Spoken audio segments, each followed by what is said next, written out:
একদিকে গঙ্গা, নাম তার অভিজিৎ গাঙ্গুলি, অন্যদিকে নর্দমা, নাম তার ভাটাংশু। সবে তো 12টা বাজে, এখনো সন্ধ্যা হয়নি।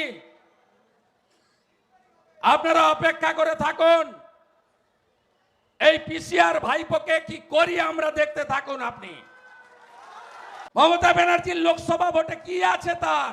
গরুর গাড়ির হেডলাইট। যেদিন পুকুরে ইলিশ মাছের চাষ হবে সেদিন পিসি প্রধানমন্ত্রী হবে। একদম বাজি রেখে বলবেন 6টা সিটে ভোট হয়েছে, 6টাতেই বিজেপি জিতে গেছে, কিচ্ছু করতে পারবে না।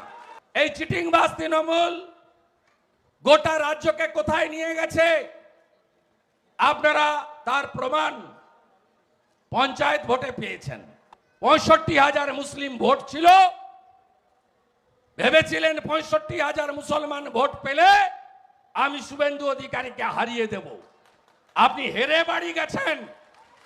যতদিন বেঁচে থাকবেন কানের কাছে বাজবে হেরেছি হেরেছি হেরেছি। ও সবাই জেনে গেছে ওটা। এখন জানতে চাই জেলে কবে যাবে। মামলার গেছে, এবারে হাওয়াই চটির পালা। হাইকোর্টের ডিভিশন বেঞ্চের রায় এত জ্বালা কেন জানেন? হাইকোর্ট বলেছিল যোগ্য কারা অযোগ্য কারা তালিকা দাও। 5,400 অযোগ্য। এই 5,400কে বাঁচানোর জন্য টাকা তুলেছে 18-20 লাখ করে। এদের বাঁচানোর জন্য 20,000 যোগ্য লোককে বলি দিয়েছে। পিসি বুঝেছেন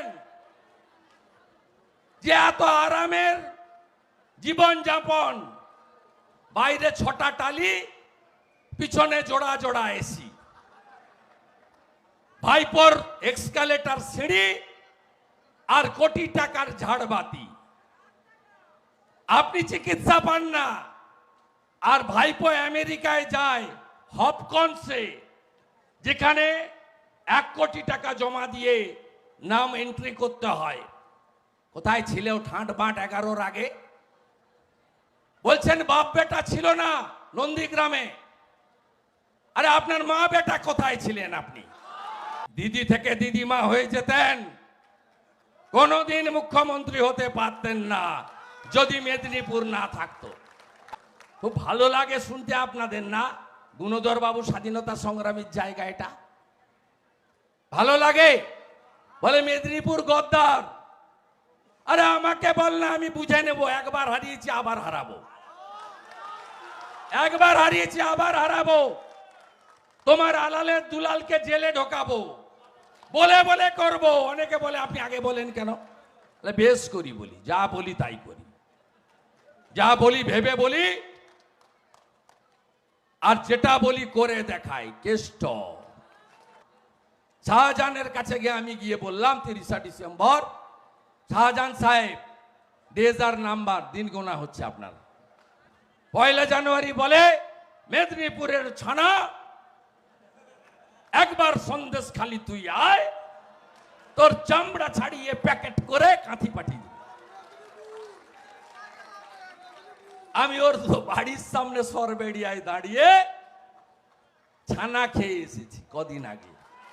সব জায়গায় ছবি, চিড়িয়াখানাতে বাঘের বাচ্চা জন্মগ্রহণ করেছে, ওখানেও ছবি লাগিয়ে দিয়েছে যে অনুপ্রেরণায় ব্যাঘ্র শাবক জন্মগ্রহণ করিলেন। বাকি কোথাও নেই। বাথরুমে, পায়খানাতে, এপারে ওপারে সব জায়গায় শুধু ছবি আর ছবি।